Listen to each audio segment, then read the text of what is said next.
আবার চলে আসলাম তোমাদের সাথে পরিণীত সুশাসনে দ্বিতীয় পত্রের আরেকটি নতুন অধ্যায় নিয়ে। আজকে আমি আলোচনা করব পরিণীত সুশাসনে দ্বিতীয় পত্রের চতুর্থ অধ্যায় নিয়ে, অর্থাৎ সংবিধান নিয়ে। চলো তাহলে দেরি না করে শুরু করা যাক। তোমাদের সাথে আছি আমি, তানজিন সুলতানা, প্রভাষক, রাষ্ট্রবিজ্ঞান বিভাগ, বড়মা ডিগ্রি কলেজ, চন্দনাইশ, চট্টগ্রাম। আজকে আমি তোমাদের সাথে আলোচনা করব সংবিধান নিয়ে, যেটি হচ্ছে রাষ্ট্র পরিচালনার মূল দলিল। সংবিধান কি? সংবিধান হচ্ছে একটি স্বাধীন ও সার্বভৌম রাষ্ট্রের সর্বোচ্চ আইন। এজন্য সংবিধানকে একটি রাষ্ট্রের সর্বোচ্চ দলিলও বলা হয়। অর্থাৎ একটা রাষ্ট্র কীভাবে পরিচালিত হবে, কী কী নিয়ম থাকবে রাষ্ট্রের নীতিগুলো কী কী হবে, আর রাষ্ট্র কী কী আদর্শে পরিচালিত হবে, সব কিছু কিন্তু সংবিধানে অন্তর্ভুক্ত থাকবে। সেজন্য সংবিধানকে বলা হয় রাষ্ট্রের কতগুলো নিয়মাবলীর সমষ্টি। এটা ছাড়া কোনো রাষ্ট্রই চলতে পারে না। সংবিধান ছাড়া রাষ্ট্র হচ্ছে কর্ণধারবিহীন জাহাজের মতো। তাই তো এরিস্টটল বলেছেন, সংবিধান হচ্ছে এমন একটা জীবন পদ্ধতি যা রাষ্ট্র নিজের জন্য বেছে নেয়। সেজন্য সংবিধানকে রাষ্ট্রের মূল চালিকা শক্তি বলা হয়। তাহলে আজকে আমরা কি জানলাম? সংবিধান কি? সংবিধান হচ্ছে এমন কিছু নিয়মাবলীর সমষ্টি যার মাধ্যমে রাষ্ট্র পরিচালিত হয়। এবার আমরা আলোচনা করব সংবিধান কিভাবে প্রণীত হয়েছিল, অর্থাৎ সংবিধান প্রণয়নের ইতিহাস। আমরা সবাই জানি আমাদের দেশ দীর্ঘ 9 মাস যুদ্ধ করার পরে 1971 সালের 16 ডিসেম্বর বাংলাদেশ স্বাধীন হয়। এরপরে 1972 সালে 10ই জানুয়ারি বঙ্গবন্ধু শেখ মুজিবুর রহমান পাকিস্তানের কারাগার থেকে মুক্ত হয়ে আমাদের দেশের মাটিতে ফিরে আসে, যার জন্য 1972 সালে যার জন্য আমরা এই 10ই জানুয়ারিকে বঙ্গবন্ধু শেখ মুজিবুর রহমানের স্বদেশ প্রত্যাবর্তন দিবস হিসাবে ঘোষণা করা হয়। এরপরে উনি দেশে এসেই 11ই জানুয়ারি অস্থায়ী সংবিধান আদেশ জারি করেন, যেখানে তিনি বলেন বাংলাদেশে রাষ্ট্রপতি শাসিত সরকার ব্যবস্থার পরিবর্তে সংসদীয় সরকার ব্যবস্থা প্রবর্তন করা হবে এবং এটা অবিলম্বে বলবৎ করা হবে এবং এটা বাংলাদেশের সকল ক্ষেত্রে প্রযোজ্য হবে। এছাড়াও তিনি বলেন সংবিধান রচনা করার জন্য একটি গণপরিষদও গঠিত হবে, যেখানে প্রধানমন্ত্রী হবেন সরকার প্রধান এবং রাষ্ট্রপতি হবেন নামে মাত্র রাষ্ট্রপ্রধান। সেই জন্যই তিনি 1972 সালের 23শে মার্চ গণপরিষদ আদেশ নামে একটি আদেশ জারি করেন। সেখানে বলা হয় 1970 সালে জাতীয় ও প্রাদেশিক পরিষদের সদস্যগণ এই গণপরিষদ আদেশ এরা সবাই মিলে সংবিধান প্রণয়ন করবে। এর পরবর্তীতে 1972 সালে 10 এপ্রিল গণপরিষদের প্রথম অধিবেশন বসে। পরবর্তীতে 11 এপ্রিল 34 সদস্য বিশিষ্ট খসড়া সংবিধান প্রণয়ন করার জন্য একটি কমিটি গঠন করা হয়, যার সভাপতি ছিলেন ডক্টর কামাল হোসেন। এছাড়াও সেখানে এই 34 সদস্যের মধ্যে 33 জন আওয়ামী লীগ থেকে ছিল এবং একজন ন্যাপ মোজাফফর সদস্য সুরঞ্জিত সেনগুপ্ত বিরোধী দলের সদস্য হিসাবে ছিল। এর পরবর্তীতে 1972 সালের 12ই অক্টোবর গণপরিষদের দ্বিতীয় অধিবেশনে এই সংবিধান কমিটিরা খসড়া সংবিধান বিল আকারে উপস্থাপিত করে সর্বপ্রথম। মানে তারা বিভিন্ন দেশে পর্যবেক্ষণ করে একটা খসড়া সংবিধান তৈরি করে, যেটা 1972 সালের 12ই অক্টোবর সেটা বিল আকারে উপস্থাপন করে। সেটা 4ই নভেম্বর এই সংবিধান গণপরিষদে গৃহীত হয় এবং 1972 সালের 16ই ডিসেম্বর থেকে সেটা কার্যকর হয়। এই ছিল আমাদের সংবিধান প্রণয়নের ইতিহাস। এবার আমরা দেখব সংবিধানের প্রকারভেদ। সংবিধান দু প্রকার, একটা হচ্ছে লেখার ভিত্তিতে, একটা হচ্ছে সংশোধনের ভিত্তিতে। লেখার ভিত্তিতে আবার সংবিধান দুভাগে বিভক্ত, একটা হচ্ছে লিখিত, একটা হচ্ছে অলিখিত। অর্থাৎ যেখানে সংবিধানের ধারাগুলো লিখিত অবস্থায় থাকবে, লেখা থাকবে, সেটাকে বলা হয় লিখিত সংবিধান, যেমন যুক্তরাষ্ট্রের সংবিধান। আর যেখানে সংবিধানের ধারাগুলো লিখিত থাকবে না, সেটা হচ্ছে অলিখিত সংবিধান, যেমন ব্রিটেনের সংবিধান অলিখিত সংবিধান, সেটা আমরা সকলেই জানি। এবার আমরা দেখব সংশোধনী ভিত্তিতে সংবিধান কয় প্রকার। সংশোধনের ভিত্তিতে সংবিধান দুই প্রকার, একটা হচ্ছে সুপরিবর্তনীয় সংবিধান, একটা হচ্ছে দুষ্পরিবর্তনীয় সংবিধান। সুপরিবর্তনীয় সংবিধান হচ্ছে সেই সংবিধান যেটাকে খুব সহজেই, যে সংবিধানের ধারাগুলোকে খুব সহজেই পরিবর্তন করা যায়, মানে পরিবর্তিত পরিস্থিতির প্রেক্ষাপটে বা যে কোনো পরিস্থিতিতে পরিবর্তন করা যায়, সেটাই হচ্ছে সুপরিবর্তনীয় সংবিধান। আর দুষ্পরিবর্তনীয় সংবিধান হচ্ছে সেই সংবিধান যে সংবিধানের ধারাগুলো খুব সহজে পরিবর্তন করা যায় না, অর্থাৎ একটা জটিল পদ্ধতি অনুসরণ করতে হয়। আর সহজ কথায় যদি বলি, সেটা হচ্ছে সংসদের মিনিমাম একটা অংশ, সংসদ সদস্যদের মিনিমাম একটা অংশের সমর্থনের ভিত্তিতে সংবিধানগুলো পরিবর্তন করা হয়, সেটাই হচ্ছে দুষ্পরিবর্তনীয় সংবিধান। এগুলোই ছিল সংবিধানের প্রকারভেদ। এবার আসো আমরা সংবিধানের বৈশিষ্ট্যগুলো দেখি। আমরা জানি সংবিধানের কিছু বৈশিষ্ট্য আছে, যেমন লিখিত সংবিধান, প্রজাতন্ত্র, দুষ্পরিবর্তনীয় সংবিধান, মৌলিক অধিকার, সংবিধানের প্রাধান্য, রাষ্ট্র পরিচালনার মূলনীতি, সংসদীয় গণতন্ত্র, এককক্ষ বিশিষ্ট আইনসভা, ন্যায়পাল, এককেন্দ্রিক শাসন ব্যবস্থা, বিচার বিভাগের স্বাধীনতা, সর্বজনীন ভোটাধিকার, প্রশাসনিক ট্রাইব্যুনাল, মালিকানা নীতি, জনগণের সার্বভৌমত্ব ও দলীয় শৃঙ্খলা।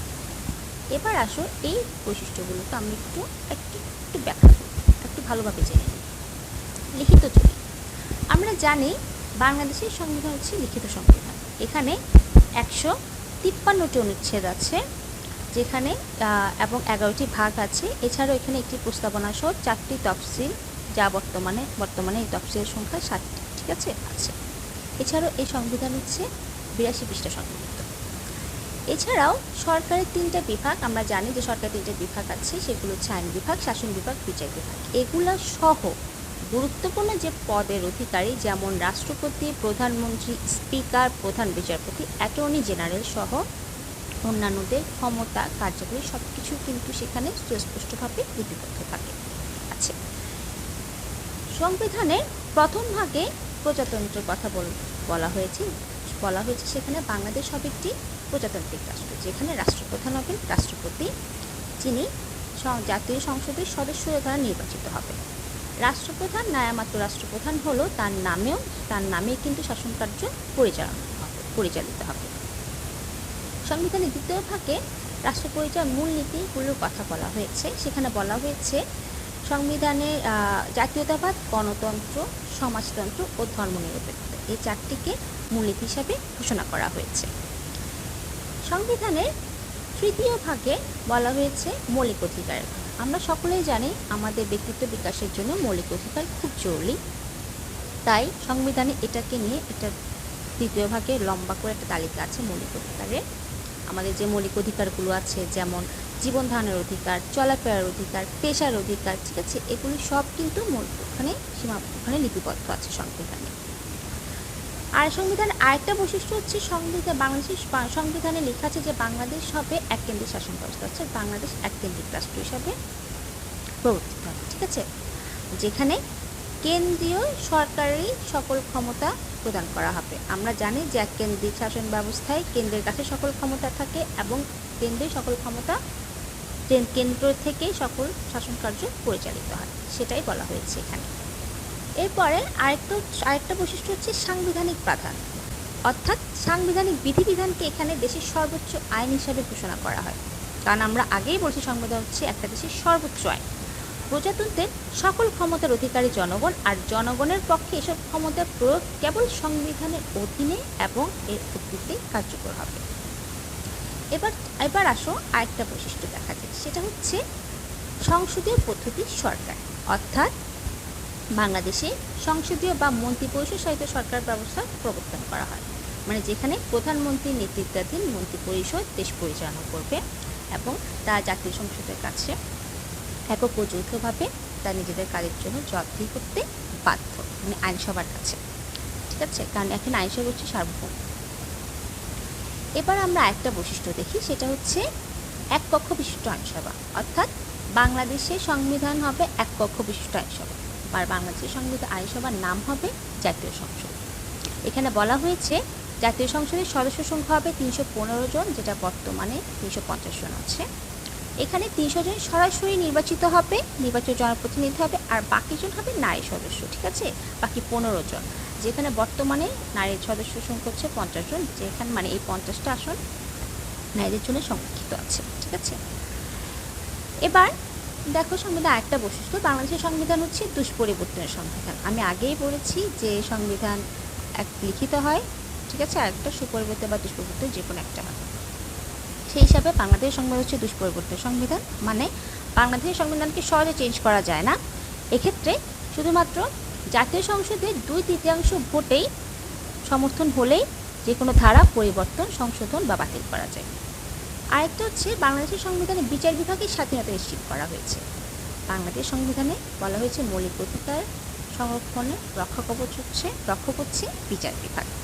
বিচার বিভাগ যেন তার কাজটা স্বাধীনভাবে করতে পারে, সেজন্য 2007 সালে 1 নভেম্বর শাসন বিভাগ থেকে বিচার বিভাগকে পৃথক করা হয়েছে।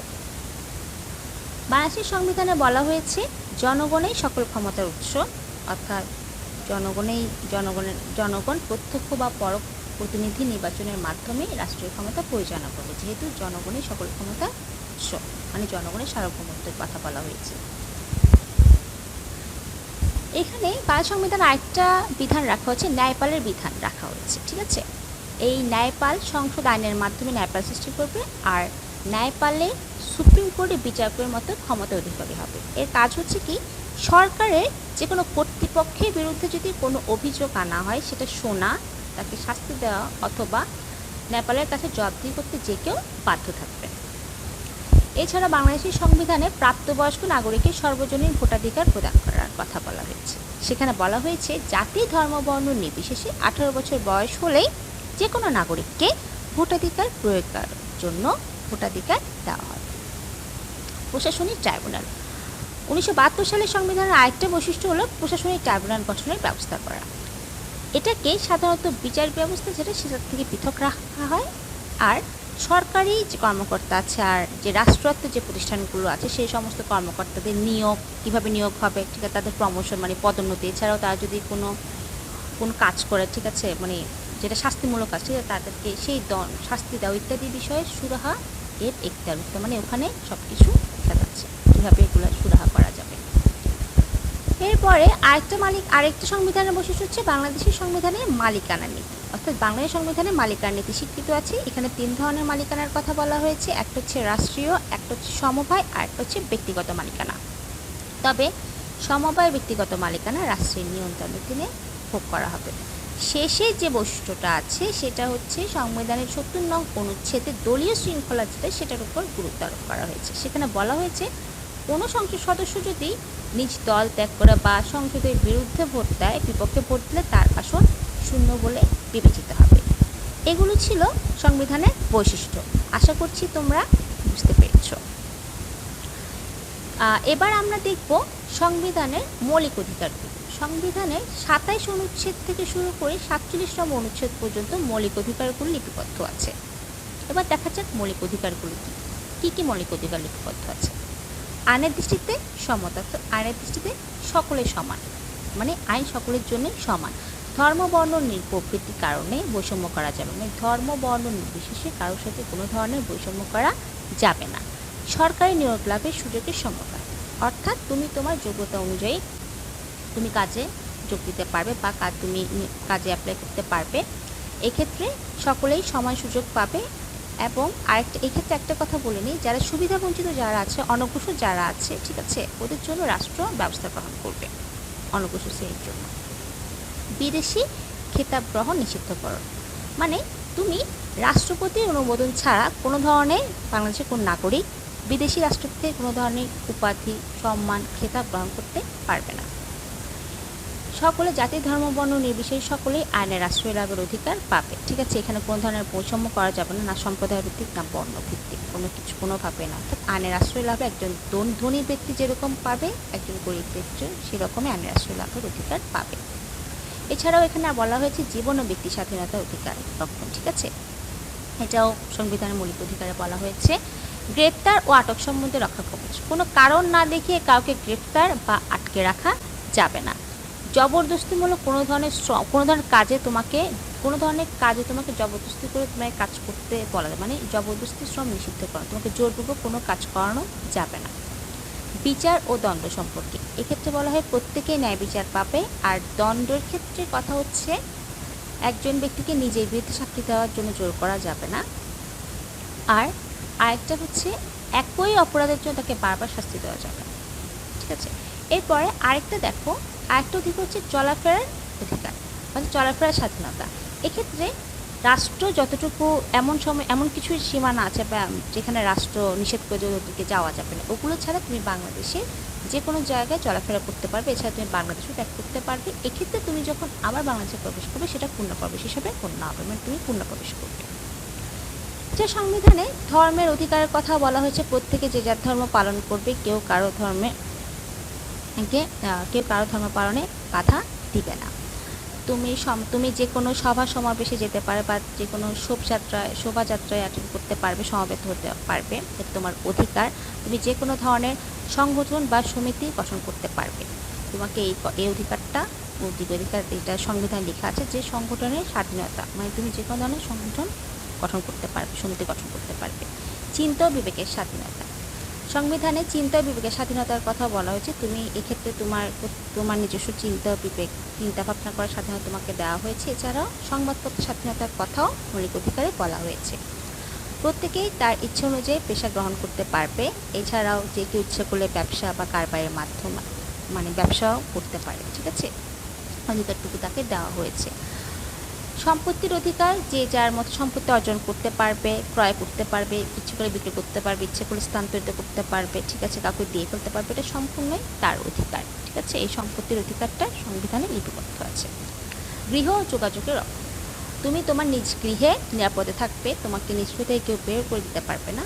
এছাড়াও তুমি বিভিন্ন চিঠিপত্রের মাধ্যমে যোগাযোগ ব্যবস্থা রাখতে পারবে, চিঠিপত্র বা ফোনের মাধ্যমে যেভাবে পারো তুমি যোগাযোগ ব্যবস্থা তুমি কন্টিনিউ করতে পারবে, ঠিক আছে। মৌলিক অধিকার বলবৎকরণ, কোনো কারণে যদি দেখা যায় যে হ্যাঁ তোমার মৌলিক অধিকার ক্ষুণ্ণ হচ্ছে, সেই ক্ষেত্রে ব্যক্তি হাইকোর্টে আবেদন করতে পারবে। শৃঙ্খলামুক্ত আইনের ক্ষেত্রে অধিকার পরিবর্তন, সেটাও লেখা আছে মৌলিক অধিকারের মধ্যে, সংবিধানে লেখা আছে যে শৃঙ্খলামুক্ত আইনের ক্ষেত্রে অধিকারের পরিবর্তন। এছাড়াও একটা যেটা আছে সেটা হচ্ছে দায়মুক্তি বিধানের ক্ষমতা, অর্থাৎ অনেক সময় দেখা যায় যে প্রজাতন্ত্রে কর্মনিযুক্ত ব্যক্তিদেরকে অনেক সময় মৌলিক অধিকার লঙ্ঘন হলেও কিন্তু সংবিধানের মাধ্যমে দায়মুক্তি ঘোষণা করে। এটা মূলত কখন করে জানো? এটা করে যখন রাষ্ট্রের মধ্যে যখন রাষ্ট্রের মুক্তি সংগ্রামের প্রয়োজন হয়, জাতীয় মুক্তি সংগ্রামের ক্ষেত্রে, অথবা কোনো রাষ্ট্রের সীমানার মধ্যে শৃঙ্খলা পুনর্বহাল করতে হচ্ছে, আবার করতে হচ্ছে, এই ধরনের ক্ষেত্রে দায়মুক্তি বিধানের ক্ষমতাটা এটা আছে, ঠিক আছে, দায়মুক্তি ঘোষণা করতে পারে। এই ছিল আজকে আমাদের সংবিধানে। আশা করি সবাই বুঝতে পেরেছো। আর যদি কোনো সমস্যা থাকে জানাবে। ভালো থাকবে। আল্লাহ হাফেজ।